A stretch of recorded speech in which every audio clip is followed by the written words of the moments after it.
Everyone, welcome to another Book Review Wednesday, and today I'm going to be looking into the 10th installment of the series of unfortunate events, even though it's really titled A Series of Unfortunate Events. I'm just saying that for being grammatically correct. So without further ado, let me address this important installment because there's actually a lot of interesting and unique things that happen within this particular book. I'm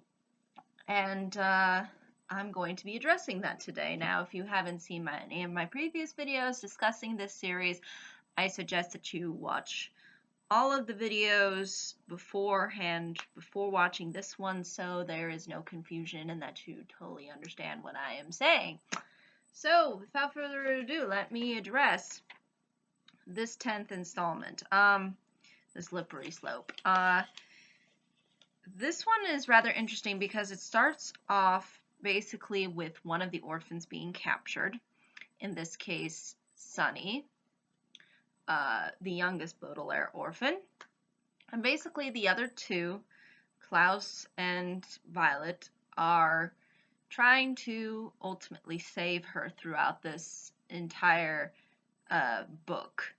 And in doing so, they stumble upon one of the Quagmires, who they actually were looking for earlier, and I've mentioned the Quagmires before in my previous videos where I discussed their significance throughout this series.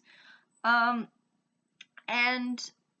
that particular Quagmire sibling goes along and tries to help them out.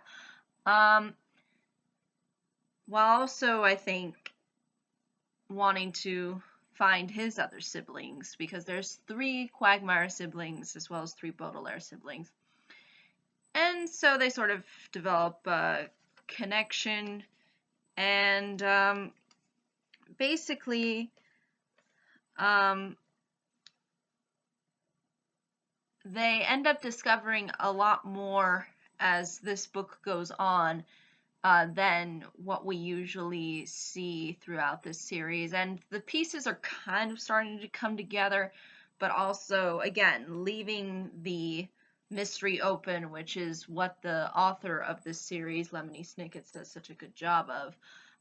So basically what they end up discovering is more about the Baudelaire parents and how they were part of something, which again, I'm not going to say what it is, but it is called the VFD, which is a acronym for what I'm not exactly sure.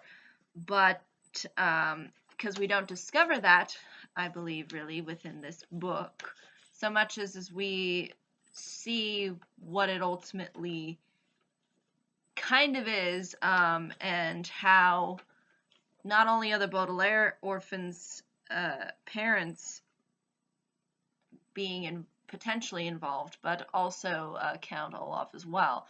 So you kind of see how things are sort of connecting, and how the past that the Baudelaires have kind of carried them throughout the series is sort of being brought to light, and things are slowly but surely being exposed.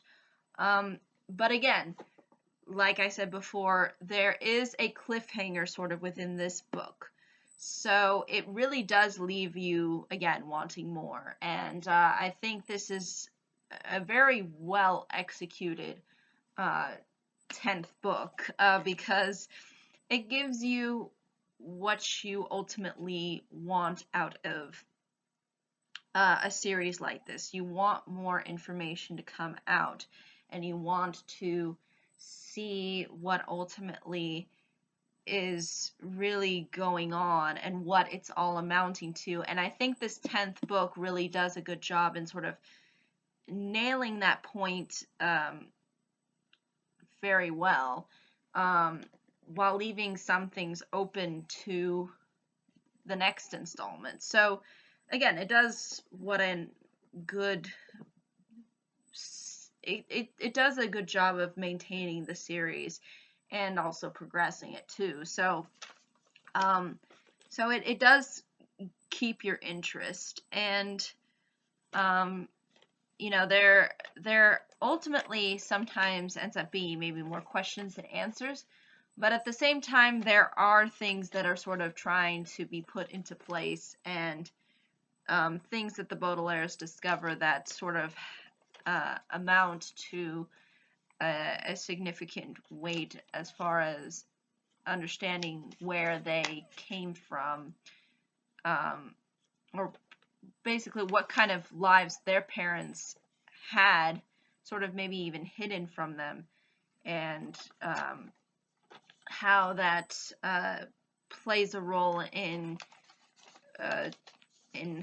having Count Olaf as the villain, and really trying to bring this series to a sort of climax. I think this is really a book that's trying to transition towards more of a climax. And it's like the first three books felt introductory, and then things kept kind of building and building. And this one is kind of on the cusp there of reaching this big climax mode, which is something that I think we'll see occurring within the 11th, the 12th, and finally the 13th book. But really, that's ultimately all I can say about this particular installment without giving too much away, as far as the circumstances and how even the title, The Slippery Slope, comes in. So yes, if you enjoyed the series up until this far, I definitely suggest keep going. And this 10th installment really does provide an interesting sort of transition, because now things are becoming more about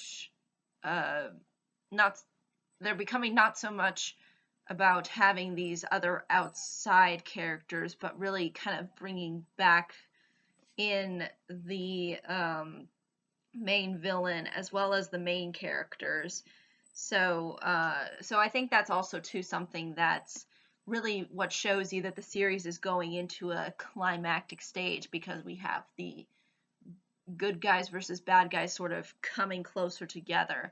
Whereas before it was a lot more difficult to have really direct confrontation between the protagonist and the antagonist, because you had so much other characters getting involved and making things more complicated. But now we're up to sort of the peak of this series, and the 10th book tries to sort of get us into that direction. So I think that's really, though, ultimately all I can say about this, though, without giving too much away as far as what happens within the book. But yeah, I hope that this was rather informative, and I'm going to be doing the 11th book next week. But thank you so much for watching. I hope you all have a pleasant day, week, month, and year, and I hope to see you on the next video. Take care. Bye-bye.